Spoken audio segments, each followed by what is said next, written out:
You're watching the U.S. Senate debate, presented by KITV4 News and CivilBeat.com.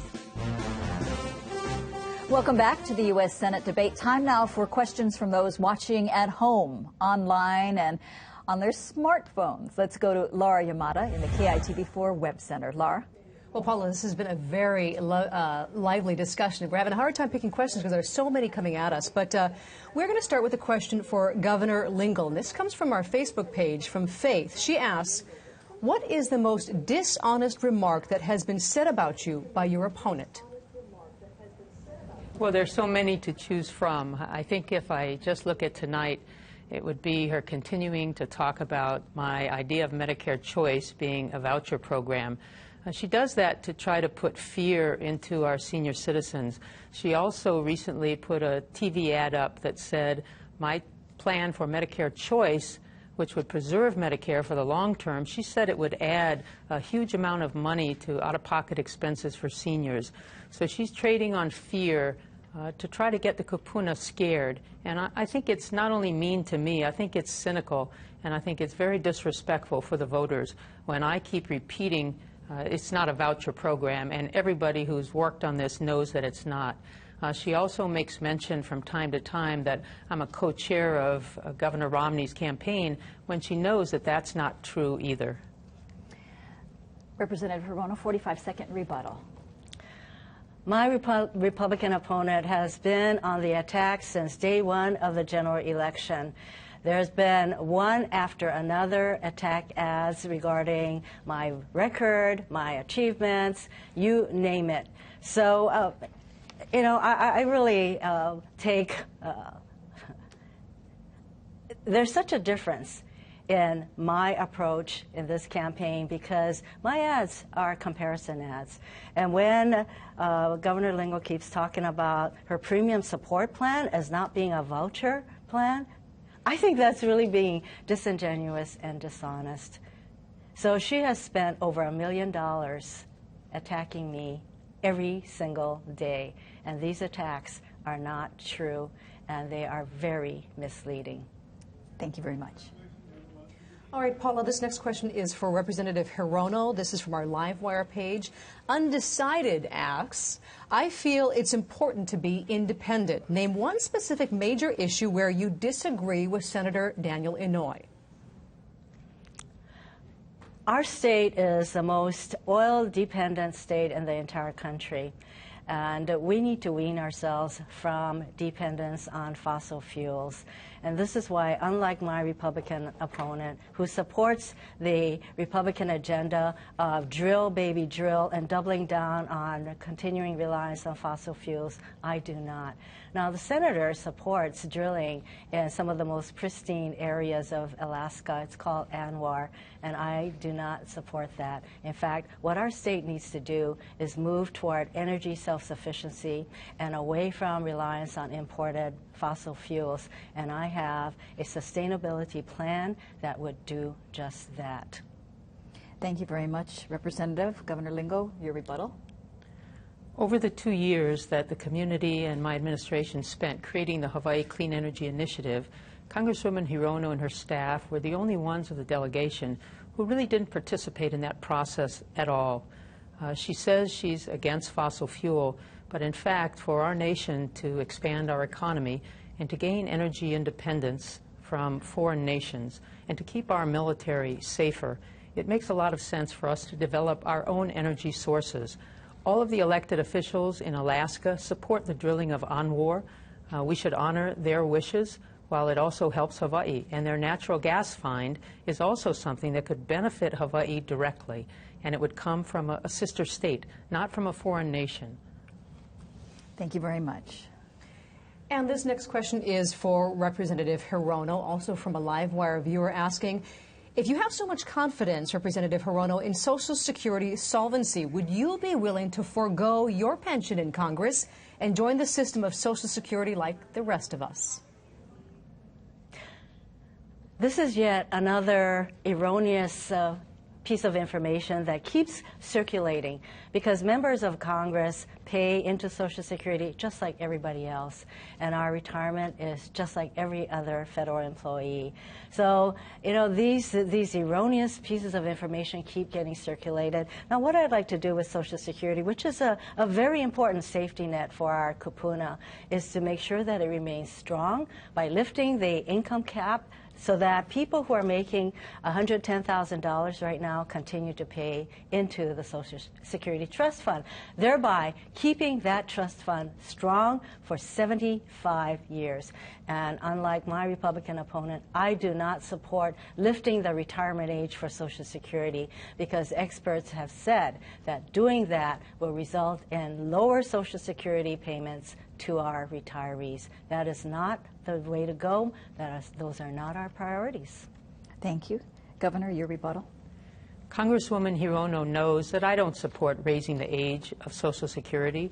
I said at our last debate that while people are living longer, those poorest in our nation are not living longer. So by raising the age, we would be penalizing them in particular. I did say that we might want to find a split system for those people who work in physical labor their whole lives. Perhaps they shouldn't have to work as long as someone who works in an office. Also, Social Security is not equal to retirement security, and I've proposed a great new creative bipartisan idea called an automatic IRA, and I hope I'll have a chance to talk more about it tonight. Thank you very much, Laura. And Paula, we have one more question for Governor Lingle from our live wire as well, from HMC, asking, if you are elected, Governor Lingle, would you take action to repeal Obamacare in its entirety or any part thereof? Well, certainly there are parts of Obamacare that I think should be repealed, and I'll talk about them in a moment. But I'd like to begin by commending the President for raising one very critical issue, and that was the issue of pre-existing conditions. It's just not right in America that a person who has an illness already can't obtain health insurance. So I think shining a light on that was very, very important.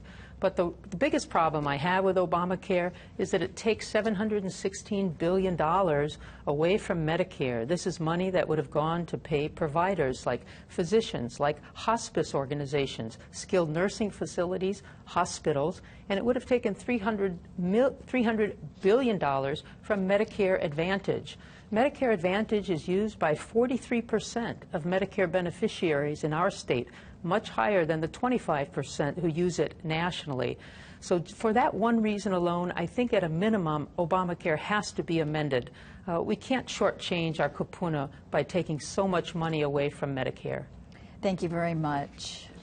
Ms. Hirono, you have 45 seconds for your rebuttal. Should the Republicans take control of the United States Senate, one of the first things they would do is to repeal Obamacare. So all of these things about Obamacare that my Republican opponent likes will be gone. Not only that, if she had been a United States Senator when the vote on Obamacare came in the United States Senate, it would never have passed because it was that close. So millions of seniors who are currently being helped by Obamacare, hundreds of thousands of young people who are being helped by Obamacare, that would all be gone.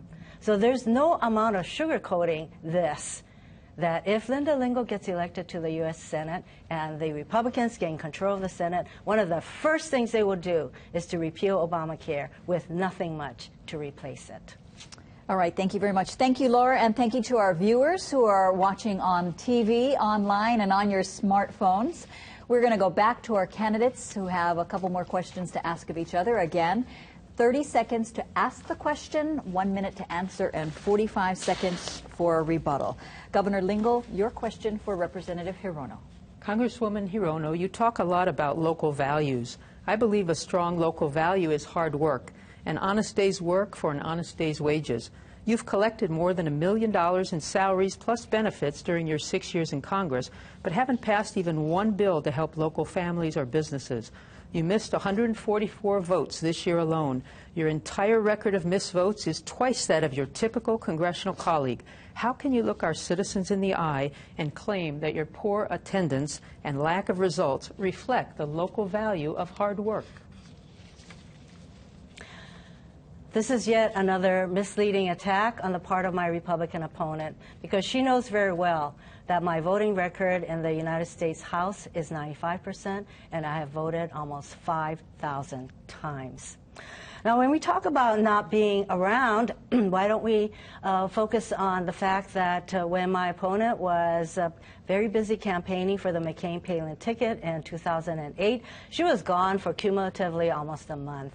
And in fact, there was one 2-week period. This is, remember, at a time when our state was facing a huge economic crisis in 2008. There was a 2-week period where she was gone, very busy campaigning for the McCain-Palin ticket, taking pot shots at Barack Obama, to the point where an editorial said, "Governor, you should come home and do your job." And she ignored it. I'm proud of my accomplishments in Congress, and I know that I'll have time to go into those a little later in this debate. All right, thank you very much. Governor, your rebuttal. Congresswoman Hirono, you try to dismiss your terrible work record by telling the people of Hawaii how many times you did show up. But if an average worker tried that with their supervisor, they'd probably get put on probation or have their pay cut. And if a student missed that many days of school, they'd be held back a year for how much class time they missed, for not learning the material and not turning in their work. All right, thank you very much. Representative Hirono, your question for Governor Lingle. Linda, you've been quoted as referring to George W. Bush as our greatest president, and you defended the Bush administration's decision to go to war in Iraq, as well as his handling of Hurricane Katrina. Do you still believe President Bush is our greatest president? And if not, what changed your mind? I would ask that Congresswoman Hirono cite where that was said, because it's not a statement I ever made.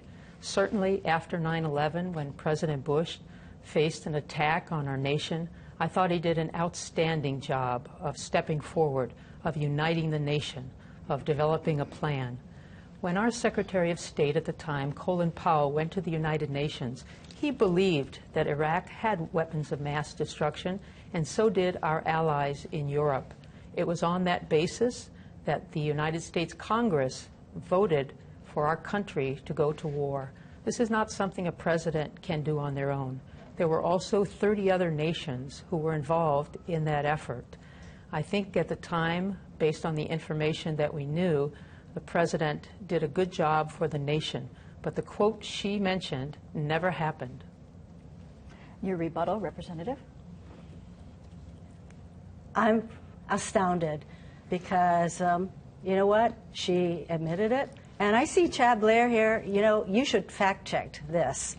Now, she continues to be a partisan supporter and a cheerleader for George W. Bush, his decision to go to Iraq. And I'm proud of the fact that our delegation, our two senators, Akaka and Inouye, as well as Representative Abercrombie, all voted against going to war in Iraq.